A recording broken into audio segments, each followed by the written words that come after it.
وسلم ہے۔ اللہ رب العزت نے امام الہدا علیہ الصلوۃ والتسلیم کی سیرت طیبہ کے اندر طرح طرح کی خصوصیات کو بدیعت فرما کر ان کو بنی نوع انسان کا آخری ہادی، آخری قائد، آخری رہنما بنا دیا تھا۔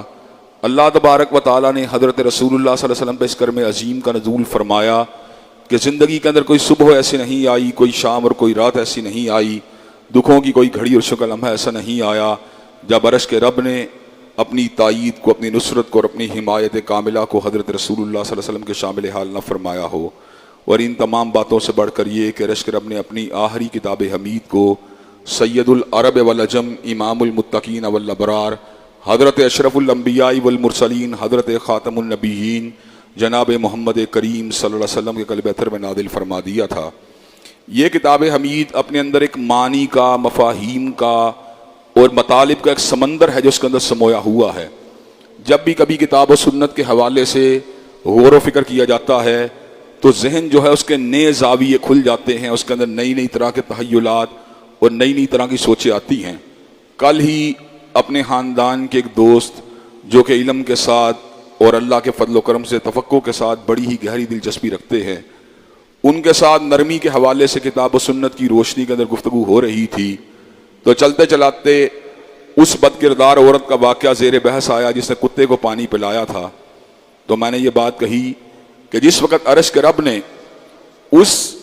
ناپاک عورت کو ایک نجس جانور کے بارے میں رحم سے لبریز ہو کر اس کی پیاس کو دور کرتے ہوئے دیکھا تو اللہ تعالیٰ نے اس کی شفقت کو، اس کی محبت کو اور اس کی نرمی کو اس انداز سے قبول و منظور فرمایا کہ اس کی باقی خطاؤں کو معاف کر دیا۔ تو اس موقع پر اس ساتھی نے، اس دوست نے، اس بھائی نے یہ بات کہی،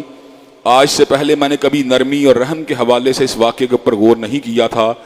لیکن آج جب میں اس واقعے کے اوپر غور کر رہا ہوں تو یہ بات سمجھ میں آ رہی ہے واقعی نرمی، رحمت، شفقت یہ اللہ تبارک و تعالیٰ کو کتنی پسند اور محبوب ہے کہ اللہ تبارک و تعالیٰ کی نجس معلوقات کے ساتھ بھی جب حسن سلوک کیا جاتا ہے تو اللہ تبارک و تعالیٰ اس حسن سلوک کو بھی ضائع نہیں جانے دیتے۔ حضرات گرامی کے اندر کچھ یہی معاملہ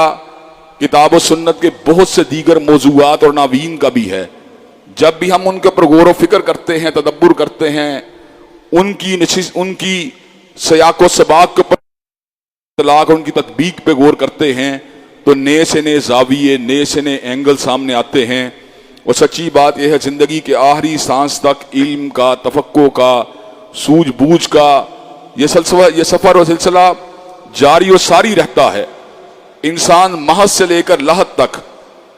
جتنا مرضی علم حاصل کر لے، سچی بات یہ ہے وہ علم کے اس مقام کے اوپر کبھی بھی نہیں پہنچ سکتا کہ جہاں پر وہ یہ بات کہہ سکے کہ میں نے علم کل کو حاصل کر لیا ہے۔ اللہ تبارک و تعالیٰ نے سب سے زیادہ علم تو اپنے انبیاء علیہ السلام کو عطا فرمایا تھا، لیکن انبیاء علیہ السلام کو جو علم اللہ نے عطا فرمایا اس کے بعد بھی اللہ نے یہ بات کہی تھی وَمَا أُوتِيتُم مِّنَ الْعِلْمِ إِلَّا قَلِيلًا، کہ میں نے آپ کو علم دیا ہے مگر تھوڑا۔ اللہ تبارک و تعالیٰ کے انبیاء کے علم کا اگر انسانوں کے علم سے موازنہ کیا جائے تو جس طرح ایک قطرہ سمندر کے لہروں، اس کے مد و جزر اور اس کے اندر موجود جو ہے پانی کی مقدار کا مقابلہ نہیں کر سکتا، لیکن حضرات گرامی کا اگر علم الہی کی بات کی جائے تو اگر انبیاء کا علم جو ہے وہ ایک قطرے کی مانند ہے تو اللہ تبارک و تعالیٰ کا علم سمندر سے بھی کہیں زیادہ ہے، اس لیے کہ سمندر کا تو کنارہ موجود ہے لیکن علم الہی کا کوئی بھی کنارہ موجود نہیں ہے۔ حضرات گرامی قدر چنانچہ ساری کی ساری زندگی غور و خوض کرنے کے باوجود بھی علم کے مدارج کو پوری طرح طے کر لینا یہ کسی انسان کے بس کی بات نہیں ہے۔ ایک دن سیدنا موسیٰ علیہ السلام بنی اسرائیل کے اجتماع کے اندر موجود تھے، کسی نے سیدنا موسیٰ سے سوال اور استفسار کیا کہ اس وقت روئے زمین کے سب سے بڑا عالم کون ہے؟ سیدنا موسیٰ علیہ السلام نے غور و خوض کرنے کے بعد اور اللہ کی ساتھ جو اپنی قربت تھی اس کو مد نظر رکھنے کے بعد الفاظ کہے اس وقت روئے زمین کا سب سے بڑا عالم میں ہوں، تو حضرت حق اللہ وحدہ لا شریک لہ کی غیرت کو جلا لایا۔ پروردگار عالم نے سیدنا موسیٰ علیہ السلام کو اس بات کا حکم دیا کہ آپ دو دریاؤں کے سنگم کے اوپر پہنچیے، وہاں پر آپ کو ایک ایسا بندہ ملے گا جس کو میں نے علم کی کئی ایسی باتیں بتلائی ہیں جن کا ذکر میں نے آپ کے ساتھ نہیں کیا۔ حضرت موسیٰ علیہ السلام یوشع بن نون کے ساتھ جب اس مقام کے اوپر پہنچے فوجد عبدا من عبادنا آتیناہ رحمتا من عندنا وعلمناہ من لدنا علما. انہوں نے حضرت ہجر کو وہاں پر موجود پایا. آتیناہ رحمتا من عندنا، جن کو اللہ تبارک و تعالیٰ نے اپنی طرف سے بہت سی رحمتیں دی تھیں. وعلمناہ من لدنا علما، اور اپنی طرف سے ان کو علم بھی دیا تھا. اور یہاں سے جن لوگوں نے حضرت ہجر کی ولایت پہ استدلال کیا، انہوں نے درست نہیں کیا، اس لیے کہ اولیاء اللہ علم کو براہ راست اللہ سے حاصل نہیں کرتے، بلکہ روئے زمین کے تمام انسان جو ہیں وہ علم کو حاصل کرتے ہیں تو علماء سے حاصل کرتے ہیں، شیوخ الحدیث سے حاصل کرتے ہیں، شیوخ التفسیر سے حاصل کرتے ہیں. ہم نے علماء سے علم کو حاصل کیا، انہوں نے علماء سے علم کو حاصل کیا، انہوں نے علماء سے علم کو حاصل کیا، انہوں نے ائمہ سے علم کو حاصل کیا، انہوں نے اماموں سے علم کو حاصل کیا، انہوں نے صحابہ سے علم کو حاصل کیا، اصحاب نبی نے حضرت رسول اللہ سے علم کو حاصل کیا. لیکن جب حضور کے علم کی باری آئی، اللہ تبارک و تعالیٰ نے اس امر کا اعلان فرما دیا، وَمَا كُنْتَ تَتْلُو مِن قَبْلِهِ مِن كِتَابٍ وَلَا تَخُطُّهُ بِيَمِينِكَ إِذًا لَّارْتَابَ الْمُبْطِلُونَ، کہ حضرت رسول اللہ نے علم کو حاصل کیا، نہ کالج سے حاصل کیا، نہ یونیورسٹی سے حاصل کیا، نہ مکتب سے حاصل کیا، نہ مدرسے سے حاصل کیا، نہ شیوخ سے حاصل کیا. حضور نے علم کو حاصل کیا، علام سے حاصل کیا، علیم سے حاصل کیا، خبیر سے حاصل کیا، قدیر سے حاصل کیا، سمیع سے حاصل کیا، بصیر سے حاصل کیا.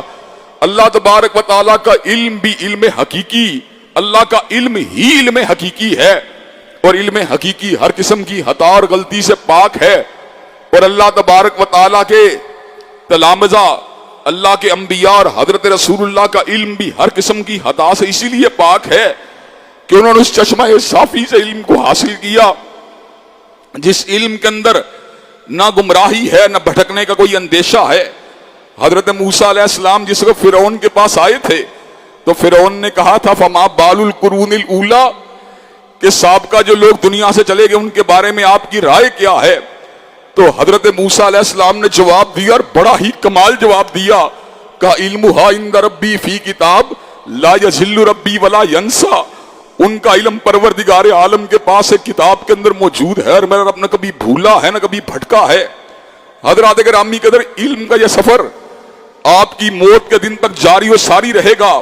بشرطے کہ آپ علم کے حصول میں سنجیدہ ہوں، آپ علم کے حصول میں مخلص ہوں. اور اگر آپ کے اندر جب یہ بات آ گئی کہ میں بہت بڑا عالم بن گیا ہوں اور آپ نے علم اور حکمت کی جستجو کرنا بند کر دی، تو حضرات گرامی قدر گویا کہ آپ نے خیر کے دروازوں کو اپنے پر بند کر لیا، اور آپ نے اپنے اوپر علم کی نورانیت کے دروازوں کو اپنے پر بند کر لیا. علم اللہ کا نور ہے، اور اس نورانیت کے حصول کے لیے زندگی کے آخری سانس تک سفر جاری و ساری رہنا چاہیے. حضرات گرامی قدر، یہ اتنی بڑی اللہ کی عطا ہے کہ ایمان کے بعد، ایمان سے پہلے نہیں، ایمان کے بعد دنیا کے اندر کوئی عطا کا مقابلہ نہیں کر سکتا. سیدنا مرتضیٰ نے ویسے ہی تو نہیں کہا تھا، ان سے منسوب ہے شعر. گوئے بعض لوگوں نے اس کی سند کے پر چرا کی، لیکن بات جو ان سے منسوب ہے کمال کی بات ہے. کہا رزینہ قسمت الجبار فینا، رزینہ قسمت الجبار فینا لنا علم وللجہال مال. ہم اللہ تبارک و تعالیٰ کی تقسیم پر راضی ہیں. رزینہ قسمت الجبار فینا لنا علم وللجہال مال، کہ اللہ نے ہمارے لیے علم کو پسند کیا اور جاہلوں کے لیے مال کو پسند کیا. حضرات گرامی قدر، اس علم کا آج کائنات میں سب سے بڑا منبع اگر کوئی ہے تو اللہ کی کتاب ہے، اور اس علم کی شرح حقیقی اگر کسی کی ذات ہے تو حضرت رسول اللہ کی ذات گرامی ہے. حضرات گرامی قدر، قرآن کی کوئی بھی تشریح جو حضور کی تشریح کے ساتھ ٹکرا جاتی ہے وہ باطل ہے، وہ مسترد ہے، وہ مردود ہے. اس لیے کہ کائنات کے اندر ایک ہی شخصیت قرآن ناطق کے مقام پہ فائز ہے. مرزائیوں کے نزدیک غلام محمد قادیانی قرآن ناطق ہے، آگاہانیوں کے نزدیک آگاہان قرآن ناطق ہے، شیعہ احباب کے نزدیک ائمہ ان کے اثنا عشریہ جو ہیں وہ شرح قرآن کے اوپر حرف آخر ہیں. لیکن اللہ کے فضل و کرم سے اہل الحدیث اور اہل سنت کا یہ طرز عمل ہے، وہ قرآن ناطق اگر کسی کو مانتے ہیں تو فقط مصطفیٰ کو مانتے ہیں، جس کا اٹھنا بھی قرآن کے مطابق تھا، جس کا بیٹھنا بھی قرآن کے مطابق تھا، جس کے ہر لفظ جو تھے وہ قرآن مجید کے مطابق تھے، اور اللہ نے خود اعلان فرما دیا وَأَنزَلْنَا